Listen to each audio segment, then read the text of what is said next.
Hello বন্ধুরা, আমিও চলে এলাম ট্রেন্ডিংয়ের সাথে তালে তাল মেলাতে। সবাই যেহেতু ট্রেন্ডিংয়ের সাথে তালে তাল মেলাচ্ছে, আমিও বা কেন বাদ যাই। এই বৃষ্টির ওয়েদারে তোমরা সবাই কেমন আছো বন্ধুরা? বর্তমানে বাংলাদেশের একটা ডিমের চাটনি রেসিপিটা খুব ভাইরাল হয়েছে, তাই আমিও ভাবলাম বাড়িতে ট্রাই করা যাক। যদিও আমার অনেক দেরি হয়ে গেল, অনেক দিন ধরেই ভাবছি এই রেসিপিটা ট্রাই করব, কিন্তু করা আর হয়ে ওঠেনি। শেষমেশ একদিন বিকেলবেলায় সেই সুদিন এলো। আর এর জন্য আমি প্রথমে শসা, পেঁয়াজ এবং লঙ্কাগুলোকে কুচি কুচি করে কেটে নিয়েছি। ততটা হয়তো ভালো হয়নি, কিন্তু যত পাতলা হবে তত ভালো লাগবে। আর এর জন্য আমি প্রথমে তেঁতুল, লবণ আর জল দিয়ে তেঁতুলের একটা পাল্প তৈরি করে নিলাম। আর তোমরা যারা এখনও অবধি এই ডিমের চাটনি রেসিপিটা ট্রাই করোনি, তোমরা তাড়াতাড়ি করে নাও, খুব সুন্দর লাগে খেতে।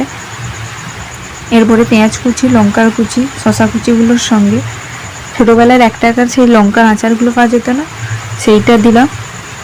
তারপরে 1 টাকার জলজিরা ইউজ করেছি, আর লেবুর রস, আর সঙ্গে অল্প পরিমাণ লবণ এবং তেঁতুলের পাল্পটা দিয়ে মিশ্রণটিকে ভালোভাবে মেখে নিতে হবে। তোমরা যদি আমার চ্যানেলে নতুন হয়ে থাকো তাহলে চ্যানেলটিকে একটু সাবস্ক্রাইব করে দাও। আর এই রকম একটা লোভনীয় পুর তৈরি করলাম, আর সেটা টেস্ট করবো না সেটা কখনো হয়, তাই মাঝখানে একবার টেস্টও করে নিয়েছি। বাইরে কিন্তু প্রচুর বৃষ্টি হচ্ছে, ভিডিওটির ব্যাকগ্রাউন্ডে হয়তো বৃষ্টির আওয়াজ শুনতে পাবে তোমরা, প্লিজ একটু অ্যাডজাস্ট করে নিও বন্ধুরা। সেদ্ধ ডিমগুলো ছাড়িয়ে নেওয়ার পর ডিমগুলোর মাঝখান ছুরি দিয়ে কেটে তার মধ্যে পুর দিয়ে দিলে রেডি হয়ে যাবে বাংলাদেশের সেই বিখ্যাত ভাইরাল হওয়া ডিমের চাটনি। আবারও বলবো, তোমরা যারা এখন অবধি ট্রাই করোনি তাড়াতাড়ি ট্রাই করে নাও, দারুণ খেতে এটা। যদি তোমাদের ভিডিওটি ভালো লেগে থাকে তাহলে লাইক, কমেন্ট, শেয়ার করতে ভুলো না। দেখা হচ্ছে আবার নতুন ভিডিওতে। আজকের জন্য বাই বাই।